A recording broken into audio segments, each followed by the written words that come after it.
మన లైఫ్లో చాలా చాలా సమస్యలు వస్తుంటాయి కదా. వాటిని చూసినప్పుడు అబ్బా మనకి మాత్రమే సమస్యలు వస్తున్నాయని అనుకుంటాం. కానీ సమాజం ఎలా ఉందో ఒక్కసారి మనం మాట్లాడుకోవడమో మనకు మనం ఆలోచించుకోవడమో మొదలు పెడితే మనకి ఇన్ని ఆలోచనలు వస్తాయి. అసలు సమాజం తీరుతెన్నులు ఎలా ఉన్నాయో ఒకసారి చూద్దాం. మనం ఏదైనా ఒక మంచి పని చేసామనుకో, దీంట్లో పెద్ద గొప్ప ఏముంది, ఇది ఎవరైనా చేయగలరు అని అంటారు. అదే మనం పని చేయలేదనుకోండి, ఈ పని చేయడం కూడా చేత కాలేదా మీకు అంటారు.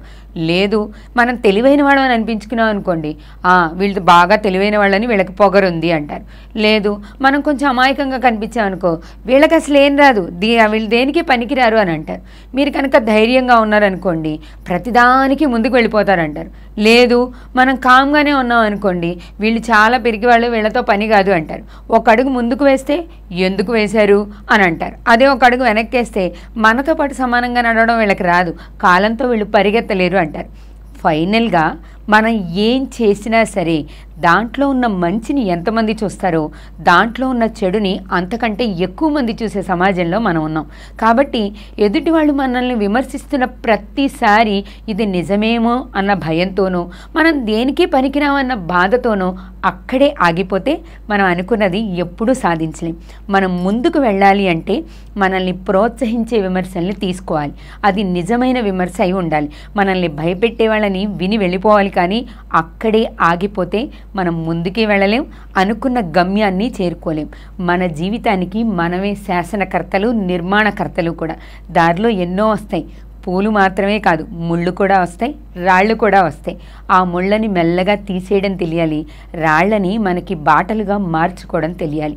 ఇవి ఎవ్వరూ ఎక్కడ ఏ పుస్తకాల్లోనూ నేర్పరు. జీవితం అనే పుస్తకమే ప్రతిరోజు నేర్పుతూనే ఉంటుంది. నేర్చుకున్నవాడు ముందుకు వెళ్ళిపోతూ ఉంటాడు. నేర్చుకోకుండా ఆగిపోయినవాడు ఎంతకాలం చూసినా అక్కడే ఆగిపోతాడు. ఇప్పుడు మనం నేర్చుకొని ముందుకు వెళ్ళాలా, అక్కడే ఆగిపోవాలా అన్నది మనమే నిర్ణయించుకోవాలి. అమ్మాయిలు మారిపోయారండి. ఈ కాలంలో వాళ్ళు చాలా ఫాస్ట్ అయిపోయారు, చెప్పిన మాట వినట్లేదు. ఈ పదాలు, ఈ మాటలు మనం వింటూనే ఉంటాం. నిజానికి అమ్మాయిలు మారిపోయారంటారా? అమ్మాయిలు ఎదుర్కొంటున్న సమస్యలు అసలు సమాజానికి తెలుసా? అమ్మాయిలనే కాదు, స్త్రీ ఎదుర్కొంటున్న సమస్యలు సమాజంలో ఎన్ని ఉన్నాయో. ఆవిడ ఉద్యోగం చేస్తుందనుకోండి, ఉద్యోగం చేస్తుందని పెద్ద గొప్పగా ఉంటుంది అని అంటారు.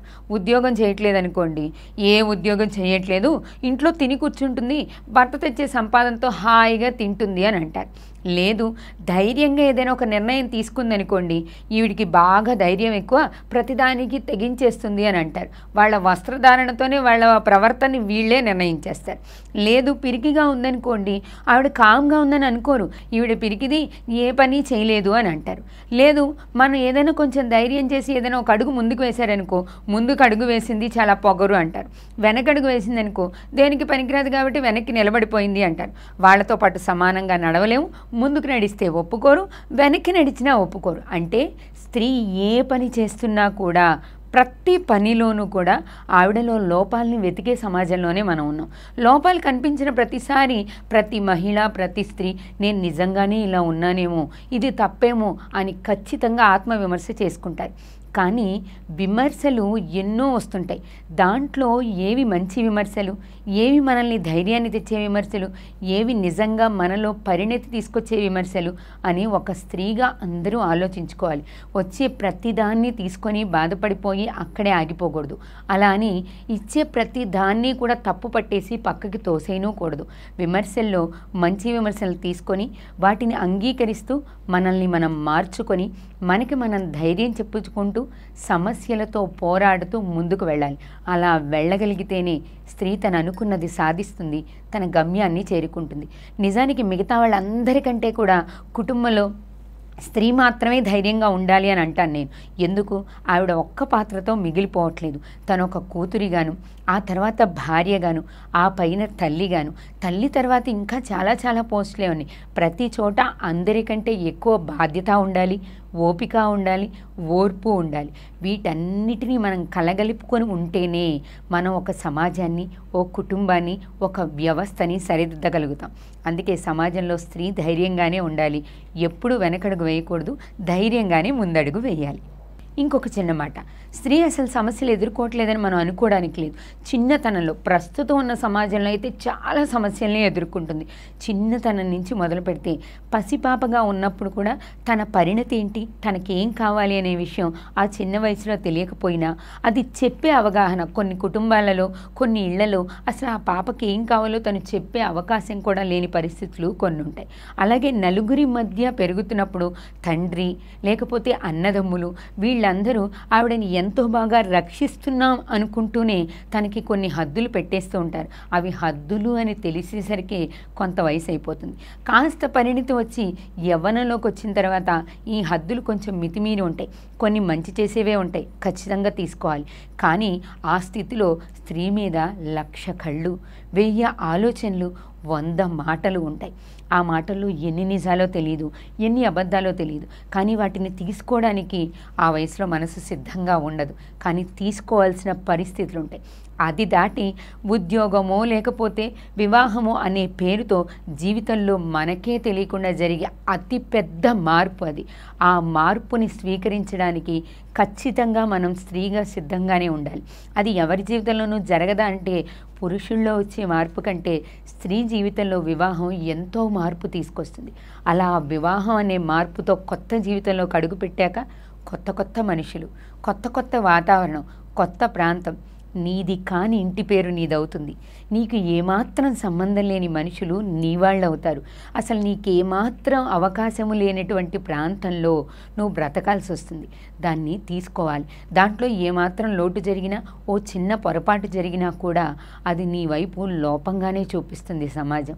మరి ఇదేంటి అంటే, స్త్రీగా ప్రతిదాన్ని తీసుకోవడం అలవాటు చేసుకుంటున్నాం కాబట్టి దీన్ని కూడా అలవాటు చేసుకోవాలి. అక్కడ కొన్ని బాధలు ఉంటాయి. కొన్ని పరిస్థితులు ఎలా ఉంటాయి అంటే, మన బాధలు చెప్పుకునేంత చిన్నవి కాదు, దాచుకునేంత పెద్దవి కాదు. అలాని వాటిని పక్కకు దోసే అంత పెద్ద మనసు నిజంగా మనకి లేదనే చెప్తాం. మనసులో ఆ బాధలు మనల్ని అనుక్షణం ప్రశ్నిస్తూనే ఉంటాయి, బాధిస్తూనే ఉంటాయి. కొన్నిసార్లు మన ఆత్మధైర్యాన్ని మనం కోల్పోతాం.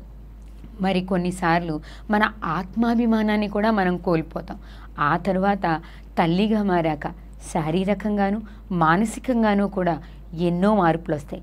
అసలు నీ శరీరంలో వచ్చిన మార్పులు నువ్వు తల్లయిన తర్వాత నీ మానసిక పరిస్థితి అర్థం చేసుకునే సమాజం ఉందా అంటే నిజంగానే లేదనే చెప్పాలి.